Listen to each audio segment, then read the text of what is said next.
ನಮಸ್ಕಾರ ವೀಕ್ಷಕರೇ, father Muller ಆಸ್ಪತ್ರೆ ಅರ್ಪಿಸುವ ಆರೋಗ್ಯ ದೀಪ ವಿಶೇಷ ಕಾರ್ಯಕ್ರಮಕ್ಕೆ ಸ್ವಾಗತ. ನಾನು ತಾರವರ್ಕಾಡಿ. ವೀಕ್ಷಕರೇ, ಇವತ್ತಿನ ಕಾರ್ಯಕ್ರಮದಲ್ಲಿ ನಾವು ಪಾರ್ಕಿನ್ಸನ್ ಈ ವಿಚಾರದ ಕುರಿತು ಸಾಕಷ್ಟು ಮಾಹಿತಿಯನ್ನು ಪಡೆಯಲಿಕ್ಕಿದ್ದೇವೆ.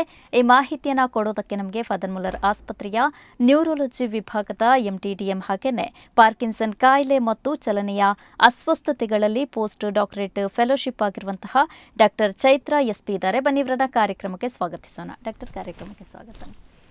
ವೀಕ್ಷಕರೇ, ನಮ್ಮ ಆರೋಗ್ಯವನ್ನು ಜೋಪಾನವಾಗಿರಿಸೋದು ಅತಿ ಅಗತ್ಯ ಆಗಿರುತ್ತೆ. ಆದರೂ ಕೂಡ ಅದೆಷ್ಟೇ ಜೋಪಾನ ಆಗಿಸಿದ್ರೂ ಕೂಡ ಕಾಯಿಲೆಗಳು ಇಲ್ಲ ಅನಾರೋಗ್ಯ ಅನ್ನೋದು ನಮ್ಮನ್ನು ಕಾಡ್ತಾ ಇರುತ್ತೆ. ಅಂಥದ್ರಲ್ಲಿ ಕೆಲವೊಂದು ಕಾಯಿಲೆಗಳು ಬಂದಿರೋದೇ ನಮಗೆ ತಿಳಿಯುತ್ತಿರೋದಿಲ್ಲ. ಅಂತಹ ಕಾಯಿಲೆಗಳಲ್ಲಿ ಈ ಪಾರ್ಕಿನ್ಸನ್ ಕೂಡ ಒಂದಾಗಿರುತ್ತೆ. ಹಾಗಿದ್ರೆ ಏನಿದು ಪಾರ್ಕಿನ್ಸನ್? ಈ ವಿಚಾರವನ್ನು ಇವತ್ತಿನ ಕಾರ್ಯಕ್ರಮದಲ್ಲಿ ತಿಳಿಯೋಣ. ಡಾಕ್ಟರ್, ಈ ಪಾರ್ಕಿನ್ಸನ್ ಅಂದರೆ ಏನು ಅಂತ? ಪಾರ್ಕಿನ್ಸನ್ ಕಾಯಿಲೆ ಅಂದ್ರೆ ಕನ್ನಡದಲ್ಲಿ ಕಂಪವಾತ ಅಂತೀವಿ.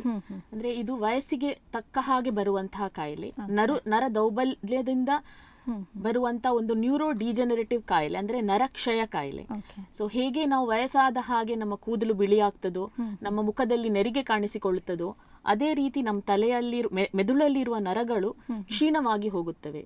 ಅದರಲ್ಲಿ ಪ್ರತ್ಯೇಕ ಮುಖ್ಯವಾಗಿ ನಮ್ಮ ಮೆದುಳಲ್ಲಿರುವ ಡೋಪಮಿನ್ ಅನ್ನುವಂತಹ ಕೆಮಿಕಲ್ ಉಂಟು ಮಾಡುವಂತಹ ಒಂದು ನರಕೋಶಗಳು ಕ್ಷೀಣವಾಗುತ್ತಾ ಇರುವ ಹಾಗೆ ಪಾರ್ಕಿನ್ಸನ್ ಕಾಯಿಲೆ ಲಕ್ಷಣಗಳು ಕಂಡುಬರುತ್ತವೆ. ಓಕೆ, ಇನ್ನು ಪಾರ್ಕಿನ್ಸನ್ ಅನ್ನೋದು ವಯಸ್ಸಿಗೆ ಅನುಗುಣ ಅಂತ ಹೇಳಿದ್ರೆ, ಹಾಗಿದ್ರೆ ಇದು ವಯಸ್ಸಾದವರಲ್ಲೇ ಹೆಚ್ಚಾಗಿ ಕಂಡುಬರುತ್ತಾ, ಹೇಗೆ ಅಂತ? ಮುಖ್ಯವಾಗಿ ಒಂದು 60 ವಯಸ್ಸು ಕಳೆದ ಆ ವಯಸ್ಸಲ್ಲಿ ಕಂಡು ಬರ್ತದೆ. ಬಟ್ ಅಪರೂಪಕ್ಕೆ ಒಂದು 10-20% ಜನರಲ್ಲಿ 50ಗಿಂತ ಕೆಳಗಿನವರ ವಯಸ್ಸಲ್ಲೂ ಕಂಡು ಬರುತ್ತದೆ. ಇದನ್ನು ನಾವು ಅರ್ಲಿ ಆನ್ಸೆಟ್ ಪಾರ್ಕಿನ್ಸನ್ಸ್ ಡಿಸೀಸ್ ಅಂತೀವಿ.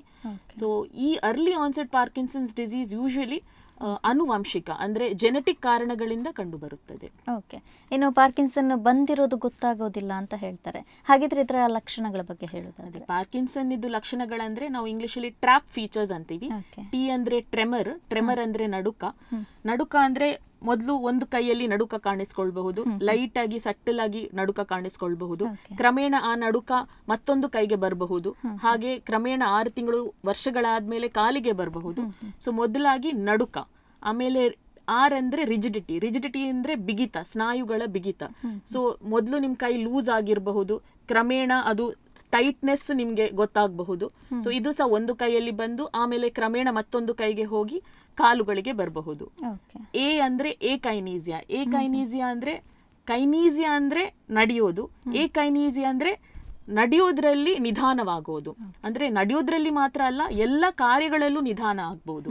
ಈಗ ನೀವು ಸ್ನಾನ ಮಾಡಕ್ಕೆ 10 ನಿಮಿಷ ತಗೊಳ್ತಾ ಇದ್ರೆ ಅವರು ಒಂದು ಕ್ರಮೇಣ 30 ನಿಮಿಷ ತಗೋಬಹುದು. ಊಟ ಮಾಡೋಕೆ 10 ನಿಮಿಷ ತಗೊಳ್ತಾ ಇದ್ದವರು 30 ನಿಮಿಷ ತಗೋಬಹುದು. ಎಲ್ಲಾ ಕಾರ್ಯಗಳಲ್ಲೂ ನಿಧಾನ ಕಂಡಿರಬಹುದು. ಬರೆಯೋದ್ರಲ್ಲಿ ನಿಧಾನ ಆಗ್ಬಹುದು, ಮಾತನಾಡೋದ್ರಲ್ಲಿ ನಿಧಾನ ಆಗ್ಬಹುದು, ಆಲೋಚನಾ ಶಕ್ತಿಯಲ್ಲಿ ನಿಧಾನ ಆಗಬಹುದು, ಇಲ್ಲ ಪ್ರತಿಕ್ರಿಯೆ ಕೊಡೋದ್ರಲ್ಲಿ ನಿಧಾನ ಆಗಬಹುದು. ಸೊ ಎಲ್ಲಾ ಇದ್ರಲ್ಲೂ ನಿಧಾನ ಕಾಣಿಸ್ಬೋದು. ಅಂದ್ರೆ ಚಟುವಟಿಕೆಗಳಿಗೆ ಅನುಸಾರವಾಗಿ ಅಂತ ಹೇಳ್ತಾರೆ. ಓಕೆ. P ಅಂದ್ರೆ ಪಾಸ್ಚರಲ್ ಇನ್ಸ್ಟೆಬಿಲಿಟಿ ಅಂದ್ರೆ ನಮ್ಮ ಸಮತೋಲನವನ್ನು ಅವರು ಕಳ್ಕೊಳ್ತಾರೆ. ಸಮತೋಲನ ಕಳ್ಕೊಳ್ಳೋದ ಅಂದ್ರೆ ಇಂಬ್ಯಾಲೆನ್ಸ್. ನಡೆಯುವಾಗ ಬ್ಯಾಲೆನ್ಸ್ ತಪ್ಪಿ ಬೀಳಬಹುದು, ಮೇನ್ಲಿ ಟರ್ನ್ ಆಗುವಾಗ ಬ್ಯಾಲೆನ್ಸ್ ತಪ್ಪಿ ಬೀಳಬಹುದು. ಅದೇ ರೀತಿ ಬೇರೆ ಚಟುವಟಿಕೆಗಳಲ್ಲೂ ನಿಧಾನ ಕಾಣಿಸ್ಕೊಳ್ಬಹುದು. ಬರೆಯುವಾಗ ಹ್ಯಾಂಡ್ ರೈಟಿಂಗ್ ಚಿಕ್ಕದಾಗಬಹುದು, ಹಾವಭಾವ ಅಂದ್ರೆ ಎಕ್ಸ್ಪ್ರೆಷನ್ ಅಲ್ಲಿ ಕೊರತೆ ಕಾಣಿಸಬಹುದು. ಸೊ ಇದೆಲ್ಲ ಪಾರ್ಕಿನ್ಸನ್ ಕಾಯಿಲೆಯ ಲಕ್ಷಣಗಳು. ಈಗ ಲಕ್ಷಣಗಳ ಬಗ್ಗೆ ಹೇಳಿದ್ರೆ, ಹಾಗಿದ್ರೆ ಇದು ಬರ್ಲಿಕ್ಕೆ ಒಂದು ಕಾರಣ ಅನ್ನೋದಾದ್ರೆ? ಪಾರ್ಕಿನ್ಸನ್ ಕಾಯಿಲೆ ಅಂದ್ರೆ ಇಡಿಯೋಪತಿಕ್ ಅಂತೀವಿ. ಇಡಿಯೋಪತಿಕ್ ಅಂದ್ರೆ ಇದಕ್ಕೆ ಕಾರಣ ಇನ್ನ ಗೊತ್ತಿಲ್ಲ, ನಿಖರವಾದ ಕಾರಣ ಗೊತ್ತಿಲ್ಲ. ಆದ್ರೂ ಸಹ ನಮ್ಮ ಮೆದುಳಲ್ಲಿರುವ ಡೋಪಮಿನ್ ಉಂಟು ಮಾಡುವ ನರಕೋಶಗಳು ಅಂದ್ರೆ ಸಬ್ಸ್ಟಾನ್ಷಿಯಾ ನೈಗ್ರಾ ಅಂತೀವಿ, ಆ ಜಾಗದಲ್ಲಿರುವ ನರಕೋಶಗಳು ಕ್ಷೀಣವಾಗಿ ಹೋಗುತ್ತಾ ಹಾಗೆ ಪಾರ್ಕಿನ್ಸನ್ ಕಾಯಿಲೆ ಕಂಡು ಬರುತ್ತವೆ. ಇನ್ನ ಒಂದು ಅಪರೂಪದಲ್ಲಿ ಒಂದು 10% ಜನರಲ್ಲಿ ಅನುವಂಶಿಕ ಕಾರಣಗಳು ಅಂದ್ರೆ ಜೆನೆಟಿಕ್ ಕಾರಣಗಳು, ಮತ್ತೆ ಈ ಎನ್ವೈರನ್ಮೆಂಟಲ್ ಕಾರಣಗಳು, ಪರಿಸರದ ಕಾರಣಗಳು ಎಲ್ಲ ಸೇರಿ ಪಾರ್ಕಿನ್ಸನ್ ಕಾಯಿಲೆ ಕಾರಣಗಳು. ಓಕೆ, ಹಾಗಿದ್ರೆ ಈ ಪಾರ್ಕಿನ್ಸನ್ ಬಂದಿದೆ ಅಂತ ಕಂಡು ಹಿಡಿಯೋದು ಹೇಗೆ ಅಂತ? ಕಂಡು ಹಿಡಿಯೋದು ಮೇನ್ಲಿ ಅಂಥ ಒಂದು ಟೆಸ್ಟ್ ಇಲ್ಲ, ಬಟ್ ಕ್ಲಿನಿಕಲ್ ಎಕ್ಸಾಮಿನೇಷನ್, ಒಂದು ಪೇಷಂಟ್ ನ ನೋಡಿ ಹಿಸ್ಟ್ರಿ ತಗೊಂಡು ಎಕ್ಸಾಮಿನೇಷನ್ ಮಾಡಿ ನೋಡುವಾಗ ನಮಗೆ ಇವರಿಗೆ ಪಾರ್ಕಿನ್ಸನ್ ಕಾಯಿಲೆ ಇದೆ ಅಂತ ನಾವು ಡಯಾಗ್ನೋಸ್ ಮಾಡ್ತೀವಿ. ಪರೀಕ್ಷಾ ವಿಧಾನಗಳು ಅಂದ್ರೆ ಬೇರೆ ಕಾಯಿಲೆಗಳನ್ನ ನಾವು ರೂಲ್ ಔಟ್ ಮಾಡಕ್ಕೆ ಈ ಪರೀಕ್ಷೆಗಳಂದ್ರೆ ಕೆಲವರು ಹೇಳ್ತಾರೆ ಇದು ಏನು ಟೆಸ್ಟೇ ಮಾಡಿಲ್ಲ ಅಂತ. ಹಾಗಾದ್ರೆ ಒಂದು MRI ಇದೆಲ್ಲ ಸ್ಕ್ಯಾನಿಂಗ್ ಎಲ್ಲ ಮಾಡೋದು ನಾವು ಪಾರ್ಕಿನ್ಸನ್ ಕನ್ಫರ್ಮ್ ಮಾಡಕ್ಕೆ ಅಲ್ಲ, ಬೇರೆ ಕಾರಣಗಳಿಂದ ಈ ಕಾಯಿಲೆ ಬರ್ತಾ ಇದೆಯಾ ಅಂತ ನೋಡಕ್ಕೆ ನಾವು ಟೆಸ್ಟ್ ಮಾಡ್ತೀವಿ. ಓಕೆ, ಈಗ ಚಲನವಲನದಲ್ಲಿ ನಿಧಾನ ಆಗತ್ತೆ ಅಂತ ಹೇಳಿದ್ರೆ, ಹಾಗಿದ್ರೆ ಈ ಚಲನವಲನ ಅಲ್ಲದೆ ಬೇರೆ ಏನಾದರೂ ಲಕ್ಷಣಗಳು ಕಂಡು ಬರುತ್ತಾ? ಹೇಗೆ? ಚಲನವಲನವನ್ನು ನಾವು ಮೋಟಾರ್ ಸಿಂಪ್ಟಮ್ಸ್ ಅಂತೀವಿ. ಚಲನವಲನದಲ್ಲಿ ನಿಧಾನತೆ ನಮಗೆ ಕಾಣಿಸ್ತದೆ. ಅದೇ ತರ ನಾನ್ ಮೋಟಾರ್ ಸಿಂಪ್ಟಮ್ಸ್ ಅಂತ ಇದಾವೆ, ಅದು ನಮ್ಗೆ ಕಾಣಿಸಲ್ಲ. ನೀವು ರೋಗಿಯನ್ನು ಕೇಳಿದ್ರೆ ಅವ್ರು ಹೇಳ್ತಾರೆ. ಅಂದ್ರೆ ಅದು ಹಲವು ರೀತಿಯಲ್ಲಿ ಕಾಣಿಸ್ಕೊಳ್ಬಹುದು. ಒಂದು ಖಿನ್ನತೆ ಅಂದ್ರೆ ಡಿಪ್ರೆಷನ್ ಇರಬಹುದು, ಅವರಿಗೆ ಆತಂಕ, ಆಂಗ್ಸೈಟಿ ಇರಬಹುದು, ನಿದ್ರೆಯಲ್ಲಿ ತೊಂದರೆ ಇರಬಹುದು, ಅಂದ್ರೆ ನಿದ್ರೆಯಲ್ಲಿ ಮಾತನಾಡಬಹುದು, ನಿದ್ರೆಯಲ್ಲಿ ಕನವರಿಸಬಹುದು, ನಿದ್ರೆ ಈಗ ಕನಸು ಬಂದನ್ನು ಅವರು ಆಕ್ಟ್ ಔಟ್ ಮಾಡಬಹುದು, ಅದನ್ನು ನಾವು REM ಬಿಹೇವಿಯರ್ ಡಿಸಾರ್ಡರ್ ಅಂತೀವಿ. ಅದೇ ತರ ನೆನಪಿನ ಶಕ್ತಿ ತೊಂದರೆ ಬರಬಹುದು, ಇಲ್ಲ ನುಂಗಕ್ಕೆ ತೊಂದರೆ ಬರಬಹುದು, ಯೂರಿನ್ ಪಾಸ್ ಮಾಡೋದ್ರಲ್ಲಿ ತೊಂದರೆ ಬರಬಹುದು, ಇಲ್ಲ ಕಾನ್ಸ್ಟಿಪೇಷನ್ ಮಲಬದ್ಧತೆ ಇರಬಹುದು. ಇದೆಲ್ಲ ನಾನ್ ಮೋಟಾರ್ ಸಿಂಪ್ಟಮ್ಸ್ ಅಂತೀವಿ. ಇನ್ನು ವಯಸ್ಸಾದ್ಮೇಲೆ ಈ ಕಾಯಿಲೆ ಬರುತ್ತೆ ಅಂತ ಹೇಳಿದ್ರೆ, ಹಾಗಿದ್ರೆ ಇದನ್ನ ಗುಣಪಡಿಸ್ಲಿಕ್ಕೆ ಆಗ್ತದಾ? ಹೇಗೆ? ಇದಕ್ಕೆ ಅಂದ್ರೆ ಕ್ಯೂರ್ ಅಂತ ಇಲ್ಲ. ಇದು ಈ ನಿಮ್ಗೆ ಶುಗರ್ ಹೇಗಿದೆ, BP, ಡಯಾಬಿಟೀಸ್, ಹೈಪರ್ ಟೆನ್ಷನ್, ಇದಕ್ಕೆ ಎರಡಕ್ಕೂ ಕ್ಯೂರ್ಸ್ ಇಲ್ಲ. ಸೊ ಅದೇ ತರ ಇದೊಂದು ಜೀವನ ಪರ್ಯಂತ ಓಡುವಂತಹ ಕಾಯಿಲೆ. ಬಟ್ ಇದರ ಲಕ್ಷಣಗಳನ್ನು ನಾವು ಮೆಡಿಸಿನ್ ಅಲ್ಲಿ ಇಲ್ಲ ಬೇರೆ ವಿಧಾನಗಳಲ್ಲಿ ಕಂಟ್ರೋಲ್ ಅಲ್ಲಿ ಇಡಬಹುದು. ಹಾಗಿದ್ರೆ ಗುಣಪಡಿಸೋದು ಕಷ್ಟ ಸಾಧ್ಯ ಅಲ್ಲ. ಗುಣ ಕ್ಯೂರ್ ಅಂತ ಅದೇ ಬರಲ್ಲ. ಅದನ್ನ ಕ್ರಮೇಣವಾಗಿ ನಾವು ಒಂದು ಒಳ್ಳೆ ರೀತಿಯಲ್ಲಿ ಕೊಂಡು ಹೋಗಬಹುದು ಅಂತ. ಬದುಕುಳಿಯುವ ಸಾಧ್ಯತೆಗಳ ಬಗ್ಗೆ ಹೇಳಿ. ಅಂದ್ರೆ ಇದು ಮಾರಣಾಂತಿಕ ಅಲ್ಲ, ಬಟ್ ಇದು ಕ್ರಮೇಣ ಈ ಪಾರ್ಕಿನ್ಸನ್ ಕಾಯಿಲೆ ಬಂದವರು 10, 15, 20 ವರ್ಷ ಒಂದು ಒಳ್ಳೆ ಗುಣಮಟ್ಟದ ಜೀವನವನ್ನು ನಡೆಸಕ್ಕ ಆಗ್ತದೆ. ಹಾಗಿದ್ರೆ ಇದನ್ನ ಒಂದು ಯಾವ ರೀತಿಯಾಗಿ ಮೊದಲೇ ಕಂಡು ಹಿಡಿಬಹುದಾ, ಹೇಗೆ ಅಂತ? ಅಂದ್ರೆ ಮೊದಲೇ ಕಂಡು ಹಿಡಿಯುವುದಂದ್ರೆ ಅದರಲ್ಲಿ ಹಂತಗಳು ಇದಾವೆ. ಮೊದಲ ಹಂತದಲ್ಲಿ ಸಟಲ್ ಸೈನ್ಸ್ ಅಲ್ಲಿ ಗೊತ್ತಾಗ್ತದೆ. ಒಂದು ಅವರು ನಡೆಯುವಾಗ ಕೈ ಬೀಸೋದು ಸ್ವಲ್ಪ ಸ್ಲೋ ಆಗಿರಬಹುದು, ಒಂದು ಸೈಡ್ ಇದು ಸಟಲ್ ಆಗಿ ಕೈ ನಡುಕ ಕಾಣಿಸ್ಕೊಳ್ಬಹುದು. ಇದು ಮೊದಲನೇ ಸ್ಟೇಜ್. ಬಟ್ ರಿಸರ್ಚ್ ಏನಂತದೆ ಅಂದ್ರೆ ಇದಕ್ಕಿಂತ ಮುಂಚೆ ಸಹ ನಮ್ಮ ದೇಹದಲ್ಲಿ ಪಾರ್ಕಿನ್ಸನ್ ಕಾಯಿಲೆ ಅಂಶಗಳು ಕಂಡು ಬರ್ತವೆ. ಅಂದ್ರೆ ಒಬ್ಬೊಬ್ಬರಿಗೆ ವಾಸನೆ ಗೊತ್ತಾಗಲ್ಲ, ಸ್ಮೆಲ್ ಹೋಗ್ತದೆ, ಮತ್ತೆ ಕಾನ್ಸ್ಟಿಪೇಷನ್ ಮಲಬದ್ಧತೆ, ಮತ್ತೆ ನಾನು ಹೇಳಿದಾಗೆ ನಿದ್ರೆಯಲ್ಲಿ ಮಾತನಾಡೋದು, ಇದನ್ನ ನಾವು RBD ಅಂತೀವಿ. ಇದೆಲ್ಲ ಈ ಕಾಯಿಲೆ ಬರೋ 10-15 ವರ್ಷದ ಮುಂಚೆ ಸಹ ರೋಗಿಗಳಲ್ಲಿ ಕಂಡು ಬಂದದ್ದು ಇದೆ. ಓಕೆ, ಇನ್ನು ಅವಾಗಲೇ ಹೇಳಿದ್ರೆ ಚಿಕ್ಕ ವಯಸ್ಸಲ್ಲೂ ಕೂಡ ಕಂಡು ಬರುತ್ತೆ ಕೆಲವೊಂದು ರೋಗಗಳು, ಈ ಪಾರ್ಕಿನ್ಸನ್ ಅನ್ನೋದು. ಹಾಗಿದ್ರೆ ಈ ಪಾರ್ಕಿನ್ಸನ್ ಚಿಕ್ಕ ವಯಸ್ಸಲ್ಲಿ ಕಂಡ್ರೆ ಅದು ಅವರಿಗೆ ಜೀವನ ಪರ್ಯಂತ ಕಾಡತ್ತಾ, ಹೇಗೆ ಅಂತ? ಅದೇ ಅಂದ್ರೆ ಏನಾಗುತ್ತೆ, ಈ ಇಡಿಯೋಪಥಿಕ್ ಪಾರ್ಕಿನ್ಸನ್ಸ್ ಅಂದ್ರೆ 50 ವರ್ಷದ ನಂತರ ಬರೋದು. ಅದಕ್ಕಿಂತ ಕೆಳಗೆ ವರ್ಷದಲ್ಲಿ ಸಹ ಅರ್ಲಿ ಆನ್ಸೆಟ್ ಪಾರ್ಕಿನ್ಸನ್ಸ್ ಅಂತೀವಿ. ಈ ಅರ್ಲಿ ಆನ್ಸೆಟ್ ಪಾರ್ಕಿನ್ಸನ್ಸ್ ಅಲ್ಲಿ ಎಲ್ಲವೂ ಆನುವಂಶಿಕ ಆಗಿರುವುದಿಲ್ಲ. ಅದರಲ್ಲಿ ಸಹ ನಾವು ಜೆನೆಟಿಕ್ ಟೆಸ್ಟಿಂಗ್ ಮಾಡಿದ್ರೆ ಒಂದು ಅರ್ಧ ಜನರಲ್ಲಿ ನೆಗೆಟಿವೇ ಬರುತ್ತೆ. ಸೊ ಈ ಕಾಯಿಲೆ ಆ ವಯಸ್ಸಲ್ಲೂ ಬಂದ್ರೆ ಸಹ ಅದು ಕ್ಯೂರಬಲ್ ಅಲ್ಲ, ಅದು ನಡೀತಾ ಹೋಗುವಂತಹ ಕಾಯಿಲೆ. ಅದು ಸಹ ಅಪರೂಪದಲ್ಲಿ ಈ ಏಜ್ ಅಲ್ಲಿ ಬರ್ತದೆ, ಅಷ್ಟು ಕಾಮನ್ ಅಲ್ಲ. ಓಕೆ, ಆದ್ರೂ ಕೂಡ ಈ ಕಾಯಿಲೆಯ ಕಾಂಪ್ಲಿಕೇಶನ್ ಬಗ್ಗೆ ಹೇಳೋದಾದ್ರೆ? ಅದೇ ಕಾಂಪ್ಲಿಕೇಶನ್ ಅಂದ್ರೆ ಅದೇ ನಾನು ಹೇಳಿದಾಗೆ 10-15 ವರ್ಷ ಕ್ರಮೇಣವಾಗಿ ಜಾಸ್ತಿಯಾಗಿ ಹೋಗುವಂತಹ ಕಾಯಿಲೆ. ಆ ಸ್ಟೇಜ್ ಅನ್ನು ಮುಟ್ಟಿದಾಗ ಅವರು ಬೆಡ್ ರಿಡನ್ ಆಗಬಹುದು, ವೀಲ್ ಚೇರ್ ಡಿಪೆಂಡೆಂಟ್ ಆಗಬಹುದು, ಬೇರೆಯವರ ಮೇಲೆ ಡಿಪೆಂಡೆಂಟ್ ಆಗಬಹುದು ತಮ್ಮ ಕೆಲಸ ಕಾರ್ಯಗಳಿಗೆ. ಅದೇ ತರ ಈ ನುಂಗಕ್ಕೆ ತೊಂದರೆ ಆಗಬಹುದು, ಅದರಿಂದ ನಿಮೋನಿಯಾ ಆಗಬಹುದು. ಸೊ ಈ ತರ ಹಲವು ಮತ್ತೆ ನೆನಪಿನ ಶಕ್ತಿನ ತೊಂದರೆ ಬರಬಹುದು. ಸೊ ಈ ತರ ಕಾಂಪ್ಲಿಕೇಶನ್ಸ್ ನಡೀತವೆ. ಹಾಗಿದ್ರೆ ಈ ಪಾರ್ಕಿನ್ಸನ್ ನಿಂದಾಗಿ ಬೇರೆ ಏನಾದ್ರೂ ರೋಗಗಳು ಬರುತ್ತಾ, ಹೇಗೆ? ಬೇರೆ ಅಂದ್ರೆ ಇವಾಗ ಶುಗರ್ ಇದ್ರೆ ಇನ್ನೊಂದು ಏನಾದ್ರೂ ಅಟ್ಯಾಕ್ ಆಗುತ್ತೆ, ಆ ತರ ಪಾರ್ಕಿನ್ಸನ್ ಇದ್ರೆ ಏನಾದ್ರೂ ಅಟ್ಯಾಕ್ ಆಗುತ್ತೆ? ಪಾರ್ಕಿನ್ಸನ್ಸ್ ಅದೇ ನಾನು ಹೇಳ್ತಿಲ್ಲ, ಇಡಿಯೋಪಥಿಕ್ ಅಂದ್ರೆ ಅದಕ್ಕೆ ಕಾರಣ ಇಲ್ಲ. ಈ ಶುಗರ್, BP ಇದರಿಂದ ನಮ್ಗೆ ಸ್ಟ್ರೋಕ್ ಬರಬಹುದು, ಹಾರ್ಟ್ ಅಟ್ಯಾಕ್ ಬರಬಹುದು. ಬಟ್ ಪಾರ್ಕಿನ್ಸನ್ಗೂ ಇದಕ್ಕೂ, ಇಡಿಯೋಪಥಿಕ್ ಪಾರ್ಕಿನ್ಸನ್ಗೂ ಇದಕ್ಕೂ ಕನೆಕ್ಷನ್ ಇಲ್ಲ. ಬಟ್ ಬೇರೆ ಟೈಪ್ ಪಾರ್ಕಿನ್ಸನ್ಸ್ ತರ ಪಾರ್ಕಿನ್ಸೋನಿಸಮ್ ಅಂತೀವಿ, ಅಂತ ಕಾಯಿಲೆ ಈ ಸ್ಟ್ರೋಕ್ ಬಂದವರಿಗೆ, ಶುಗರ್ BP ಇರೋರಿಗೆಲ್ಲ ಕಂಡು ಬರ್ತದೆ. ಓಕೆ, ಇವಾಗಲೇ ಹೇಳಿದ್ರೆ ಬೇರೆ ವಿಧಗಳಿದೆ ಅಂತ.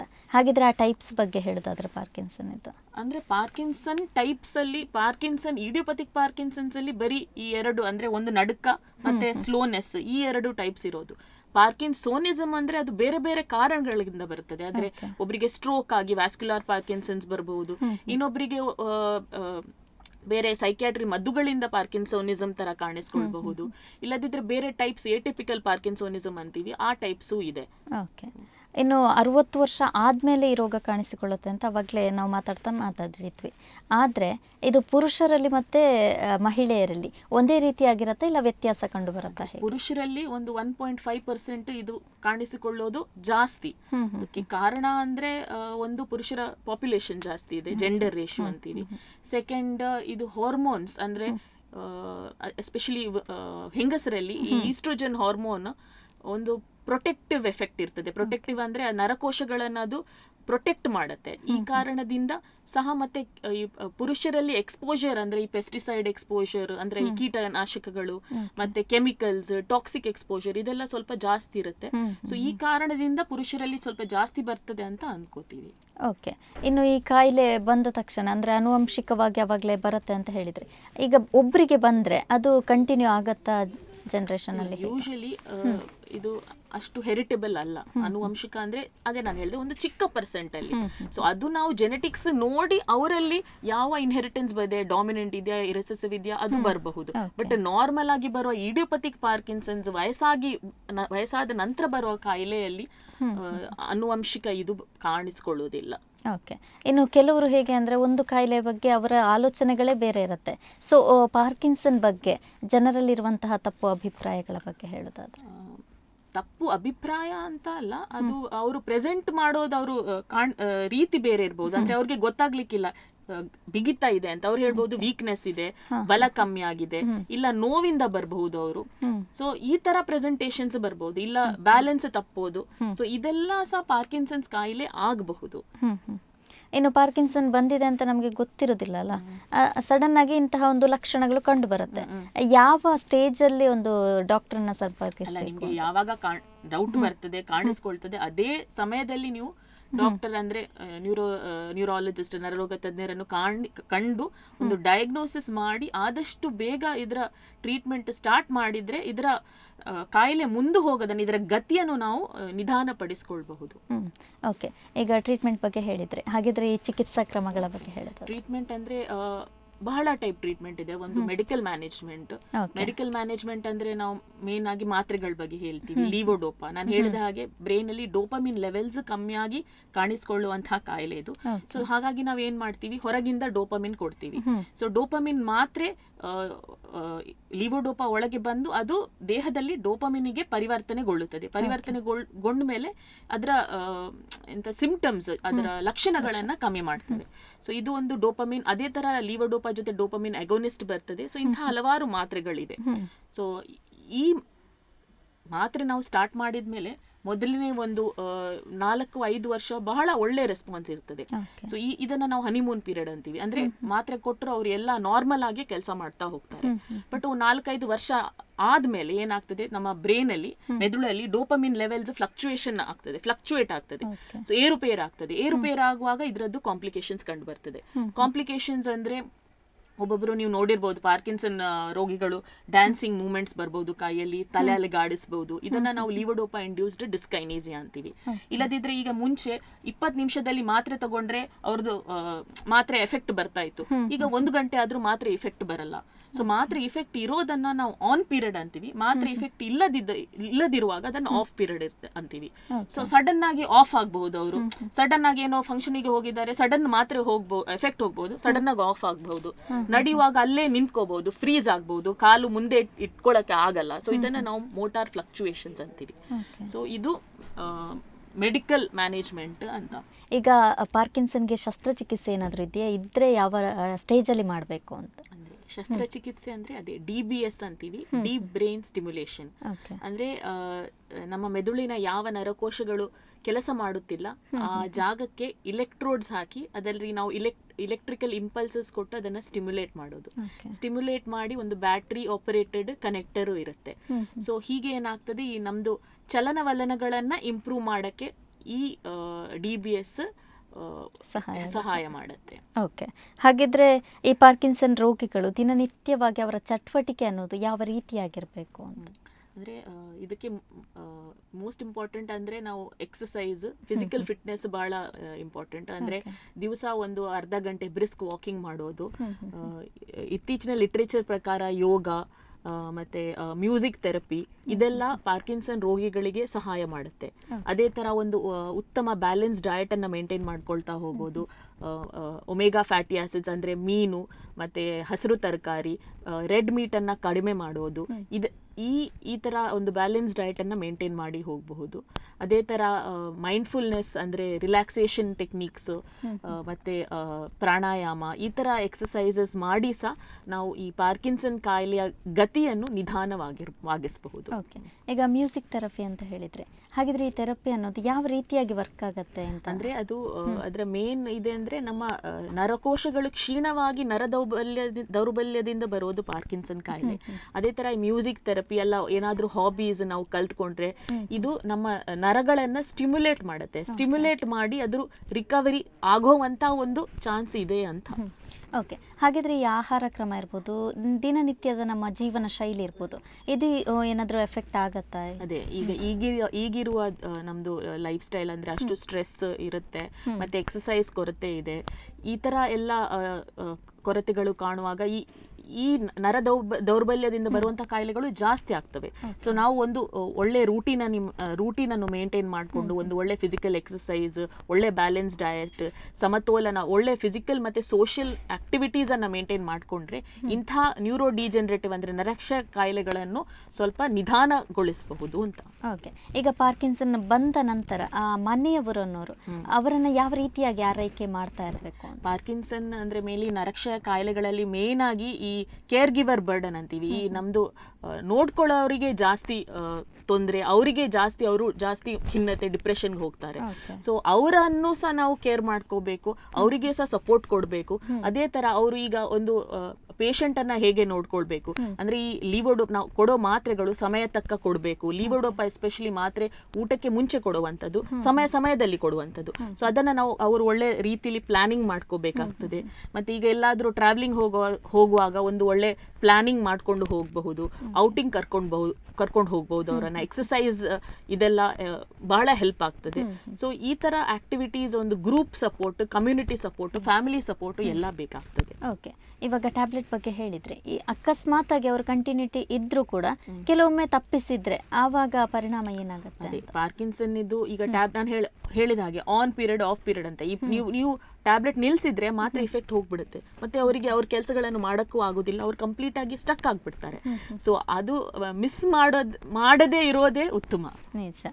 ಹಾಗಿದ್ರೆ ಅವರ ಒಂದು ಮಾನಸಿಕ ಅವಸ್ಥೆ ಅನ್ನೋದು, ಆ ಸ್ಥಿತಿ ಅನ್ನೋದು ಯಾವ ರೀತಿಯಾಗಿರುತ್ತೆ ಅಂತ? ಪಾರ್ಕಿನ್ಸನ್ ಕಾಯಿಲೆಯಲ್ಲಿ ನಾನು ಹೇಳಿದಾಗೆ ನಾನ್ ಮೋಟಾರ್ ಸಿಂಪ್ಟಮ್ಸ್ ಬರ್ಬಹುದು. ನಾನ್ ಮೋಟಾರ್ ಸಿಂಪ್ಟಮ್ಸ್ ಅಂದ್ರೆ ಖಿನ್ನತೆ, ಡಿಪ್ರೆಷನ್, ಆತಂಕ, ಇದೆಲ್ಲ ಕಂಡು ಬರ್ಬಹುದು.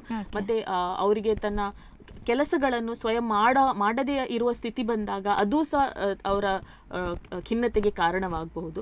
ಸೊ ನಾವು ಮೇನ್ ಆಗಿ ಮೋಟಾರ್ ಸಿಂಪ್ಟಮ್ಸ್ ಅಂದ್ರೆ ಚಲನವಲನಗಳನ್ನು ಮಾತ್ರವಲ್ಲದೆ ಈ ಬಾಕಿ ಇರುವ ನಾನ್ ಮೋಟಾರ್ ಸಿಂಪ್ಟಮ್ಸ್, ಈ ಖಿನ್ನತೆ, ಡಿಪ್ರೆಷನ್, ಆತಂಕ, ಆಂಗ್ಸೈಟಿ, ಕೆಲವರಿಗೆ ಹ್ಯಾಲುಸಿನೇಷನ್ಸ್ ಬರ್ತದೆ. ಹ್ಯಾಲುಸಿನೇಷನ್ಸ್ ಅಂದ್ರೆ ಯಾರೋ ಬರ್ತಾರೆ, ಯಾರೋ ಕಾಣ್ತಾ ಇದ್ದಾರೆ, ಭ್ರಮೆಗಳು. ಡೆಲ್ಯೂಷನ್ಸ್ ಅಂದ್ರೆ ಭಯ ಬರೋದು, ಬೇರೆಯವ್ರ ಮೇಲೆ ಸಂಶಯ ಬರೋದು. ಸೊ ಇದೆಲ್ಲ ಕೆಲವು ಈ ಪಾರ್ಕಿನ್ಸನ್ ಕಾಯಿಲೆಯಲ್ಲಿ ಕಂಡು ಬರುವಂತ ಬೇರೆ ಲಕ್ಷಣಗಳು. ಇದನ್ನೆಲ್ಲ ನಾವು ಒಂದು ಅದಕ್ಕೆ ಬೇರೆ ಬೇರೆ ಚಿಕಿತ್ಸೆ ಇದೆ, ಬೇರೆ ಬೇರೆ ಕಾಂಪ್ಲಿಕೇಶನ್ಸ್ಗೆ ಬೇರೆ ಬೇರೆ ಚಿಕಿತ್ಸೆ ಇದೆ. ಸೊ ಎಲ್ಲ ಅದನ್ನು ಒಂದು ಒಳ್ಳೆ ರೀತಿಯಲ್ಲಿ ನಾವು ಕೊಂಡು ಹೋಗಬಹುದು. ಓಕೆ, ಈಗ ಡಿಪ್ರೆಷನ್ ಅದೆಲ್ಲ ಹೇಳಿದ್ರೆ, ಹಾಗಿದ್ರೆ ಒತ್ತಡದ ಜೀವನ, ಇವಾಗ ನಾವು ನಡೆಸ್ತಾ ಇರೋದೇ ಒತ್ತಡದ ಜೀವನ. ಸೊ ಒತ್ತಡದ ಜೀವನ ಎಫೆಕ್ಟ್ ಆಗತ್ತಾ ಹೇಗೆ ಅಂತ ಅನ್ಕೋತೀವಿ ನಾವು. ಬಿಕಾಸ್ ಏನಂದ್ರೆ ಮುಂಚೆ 60 ವಯಸ್ಸಿನ ನಂತರ ಬರುವಂತಹ ಕಾಯಿಲೆಗಳು ಈಗ 50ರಲ್ಲಿ, 40ರಲ್ಲಿ, 30ರಲ್ಲಿ ಬರ್ತಾ ಇದ್ದೇವೆ. ಸೊ ಈ ಕಾರಣ ಏನು? ಇದಕ್ಕೆ ಮೇನ್ ಆಗಿ ಕಾರಣ ಒಂದು ನಮ್ದು ಫುಡ್ ಹ್ಯಾಬಿಟ್ಸ್, ಮತ್ತೆ ನಮ್ದು ಒತ್ತಡದ ಲೈಫ್ ಸ್ಟೈಲು. ಈ ಕಾರಣಗಳಿಂದಲೇ ನಾವು ಇದು ಬರ್ತದೆ ಅಂತ ಅನ್ಕೋತೀವಿ. ಓಕೆ, ಹಾಗಿದ್ರೆ ಇದನ್ನೊಂದು ತಡೆಗಟ್ಟುವಂತಹ ಮಾರ್ಗಗಳು ಯಾವುವು? ನಿಖರವಾಗಿ ಪಾರ್ಕಿನ್ಸನ್ಸ್ ಪ್ರತ್ಯೇಕವಾಗಿ ತಡೆಗಟ್ಟುವ ಮಾರ್ಗಗಳಿಲ್ಲ, ಬಟ್ ಇದೆ. ನಾವು ಒಂದು ಒಳ್ಳೆಯ ಉತ್ತಮ ಲೈಫ್ ಸ್ಟೈಲ್ ಮೇಂಟೈನ್ ಮಾಡಿಕೊಂಡ್ರೆ ಇದನ್ನ ಮುಂದುವರಿಸೋದು, ಇದರ ಗತಿಯನ್ನು ಕಮ್ಮಿ ಮಾಡುವಂತಹ ಒಂದು ಆಪ್ಷನ್ಸ್ ಇದೆ. ಓಕೆ, ಇನ್ನು ನಮ್ಮ ಜೀವನ ಶೈಲಿಯಲ್ಲಿ ಬದಲಾವಣೆ ಮಾಡಬಹುದು ಅಂದ್ರೆ ಯಾವ ರೀತಿಯಾಗಿ ಬದಲಾವಣೆ ಇರಬೇಕು ಅಂತ, ಪಾರ್ಕಿನ್ಸನ್ ಬರಬಾರ್ದು ಅಂದ್ರೆ? ಅದೇ ಪಾರ್ಕಿನ್ಸನ್ಗೆ ಪ್ರತ್ಯೇಕವಾಗಿ ಅದೇ ಬದಲಾವಣೆ ಅಂದ್ರೆ ಹೆಲ್ದಿ ಲೈಫ್ ಸ್ಟೈಲ್. ನೀವು ಬ್ರಿಸ್ಕ್ ವಾಕಿಂಗ್ ಮತ್ತೆ ಅವಾಯ್ಡ್ ಈ ಸ್ಮೋಕಿಂಗ್, ಈ ಮದ್ಯಪಾನ ಇಂಥ ಹ್ಯಾಬಿಟ್ಸ್ ಅನ್ನ ಅವಾಯ್ಡ್ ಮಾಡೋದು, ಒಳ್ಳೆ ಒಂದು ಸಮತೋಲನದ ಜೀವನವನ್ನು ನಾವು ನಡೆಸಿದ್ರೆ ಮೋಸ್ಟ್ ಆಫ್ ದ ನರ ದೌರ್ಬಲ್ಯದ ತೊಂದರೆಗಳನ್ನು ನಾವು ದೂರ ಇಟ್ಕೋಬಹುದು. ಓಕೆ, ಅಕಸ್ಮಾತ್ ಆಗಿ ಅವಾಗಲೇ ಹೇಳಿದ್ರೆ ಚಿಕ್ಕ ಏಜ್ ಅಲ್ಲಿ ಬರ್ತದೆ ಅಂತ, ಅಕಸ್ಮಾತ್ ಚಿಕ್ಕ ಏಜ್ ಅಲ್ಲಿ ಬಂದ್ರೆ ಅವರನ್ನ ಯಾವ ರೀತಿಯಾಗಿ ಕೇರಿಂಗ್ ರೂಪದಲ್ಲಿ ಬರುವುದು ಚಿಕ್ಕ ಏಜ್, ಅದರಲ್ಲಿ ಸಹ ಜೆನೆಟಿಕ್ ಕಾರಣಗಳು ಇರ್ತವೆ. ಈ ಪಾರ್ಕಿನ್ಸನ್ಗೆ ಟ್ರೀಟ್ಮೆಂಟ್ ಇದೆ ಬರೋದು, ಅಂದ್ರೆ ಮೆಡಿಕಲ್ ಮ್ಯಾನೇಜ್ಮೆಂಟ್ ನಾವು ಲೀವೋಡೋಪ ಕೊಡ್ತೀವಿ. ಚಿಕ್ಕ ಏಜ್ ಅಲ್ಲಿ ಬಂದವರಿಗೆ ಸಹ ನಾವು ಶಸ್ತ್ರಚಿಕಿತ್ಸೆ ಮಾಡಿದ್ದುಂಟು, DBS, ಅದು ಅವರಲ್ಲಿ ಫಲಕಾರಿ ಆಗಿರೋದು ಉಂಟು. ಹಾಗಿದ್ರೆ ಕೊನೆಯದಾಗಿ ಒಂದು ವೀಕ್ಷಕರಿಗೆ ಸಂದೇಶ ನೀಡೋದಾದ್ರೆ? ಮೇನ್ ಆಗಿ ನಾನು ಪಾರ್ಕಿನ್ಸನ್ ಕಾಯಿಲೆ ಇರೋ ರೋಗಿಗಳಿಗೆ ಹೇಳುವುದನ್ನ ಏನೆಂದರೆ, ಇದು ಒಂದು ವಯಸ್ಸಿಗೆ ತಕ್ಕ ಹಾಗೆ ಬರುವ ಕಾಯಿಲೆ. ಇದು ಹೇಗೆ ನಿಮ್ಮ ಕೂದಲು ಬೆಳಗಾಗತ್ತೆ, ಹೇಗೆ ಮುಖದಲ್ಲಿ ನೆರಿಗೆ ಕಂಡು ಬರುತ್ತೆ, ಅದೇ ಥರ ನಮ್ಮ ಬ್ರೈನಲ್ಲಿ ನರದೌರ್ಬಲ್ಯ ಕಂಡು ಬಂದು ಬರುವಂತಹ ಕಾಯಿಲೆ. ಕಾಯಿಲೆ ಬಂತು ಅಂತ ನಾವು ಕುಗ್ಗಿಕೊಂಡು ಮನಸ್ಸು ಬೇಜಾರು ಮಾಡಿಕೊಳ್ಳುವಂತಹ ಕಾಯಿಲೆ ಅಲ್ಲ ಇದು. ಇದು ಗೆದ್ದು ಬದುಕುವಂತಹ ಕಾಯಿಲೆ. ಹಲವಾರು ಚಿಕಿತ್ಸೆಗಳು ಇದ್ದಾವೆ ಇದರಲ್ಲಿ. ಸೊ ಇದನ್ನು ನಾವು we will fight Parkinson's together and live with Parkinson's ಅಂತೀವಿ. ಓಕೆ, ಇಷ್ಟೊತ್ತು ಸಾಕಷ್ಟು ಮಾಹಿತಿಯನ್ನು ನೀಡಿದ್ರಿ ಮ್ಯಾಮ್, ಥ್ಯಾಂಕ್ ಯು. ವೀಕ್ಷಕರೇ, ಇದಾಗಿತ್ತು ಈ ಹೊತ್ತಿನ ವಿಶೇಷ. ಮತ್ತಷ್ಟು ಸುದ್ದಿ ಹಾಗೂ ಮನೋರಂಜನೆಗಾಗಿ ನೋಡ್ತಾ ಇರಿ ದ ಎಜ್ ವರ್ಲ್ಡ್ 24/7.